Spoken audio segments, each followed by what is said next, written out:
தேவனுடைய பிள்ளைகளை உங்களுக்கும் உங்கள் குடும்பத்தில் உள்ள ஒவ்வொருவர்களுக்கும் ஈஸ்டர் நன்னாள் நல்வாழ்த்துக்கள். இந்த ஈஸ்டர் நமக்கு சொல்லுவது, இருள் எவ்வளவு ஆழமாக இருந்தாலும் முடிவு நம்பிக்கையோடு தான் முடியும். மத்தேயு தின சுவிசேஷம் 28ஆம் அதிகாரம் 6வது வசனம் சொல்லுகிறது, அவர் இங்கே இல்லை, அவர் உயிர்த்தெழுந்தார். இன்று எதை நீங்கள் எதிர்கொண்டாலும் நினைவில் கொள்ளுங்கள், உங்கள் வாழ்க்கை இன்னும் முடியவில்லை. நம்பிக்கையுடன் வாழுங்கள், கர்த்தர் உங்களை கைவிடவே மாட்டார். ஆண்டவராகிய இயேசு கிறிஸ்துவுக்கு கெட்ட பேர் உண்டாக்கி அவரை ஒன்றுமில்லாமல் அழிக்க வேண்டும் என்று நினைத்த ஒவ்வொரு ஜனங்களுக்கு முன்பதாக பிதாவானவர் அவருடைய குமாரனாகிய நம்முடைய இரட்சகராகிய இயேசு கிறிஸ்துவை உயிரோடு எழுப்பி ஜீவனுள்ள சாட்சியாக நிறுத்தினார். ஆண்டவராகிய இயேசு கிறிஸ்து இன்றும் ஜீவிக்கிறவராக இருக்கிறார்.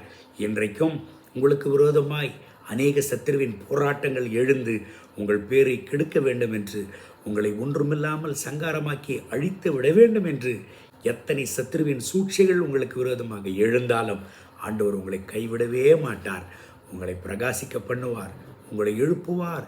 கர்த்தருக்காக ஜீவனுள்ள சாட்சியாக நீங்கள் நிற்பீர்கள். இந்த கர்த்தருடைய வார்த்தையின்படி கர்த்தர் உங்களை ஆசீர்வதிப்பாராக. கண்களை முடி ஜெபிப்போமா?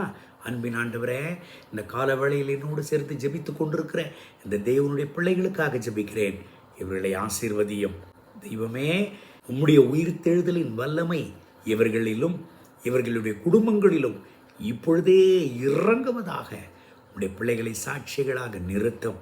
இவர்களுக்கு விரோதமாய் காணப்படுகிறதான ஒவ்வொரு போராட்டங்களும் உம்முடைய உயிர்த்தெழுதலின் வல்லமையினாலே இப்பொழுதே சங்காரமாக்கும் இயேசுவின் நாமத்தினாலே இவர்களை பலப்படுத்தி நடத்தும், உறுதிப்படுத்தும், ஸ்திரப்படுத்தும், இவர்களை பிரகாசிக்க பண்ணும்.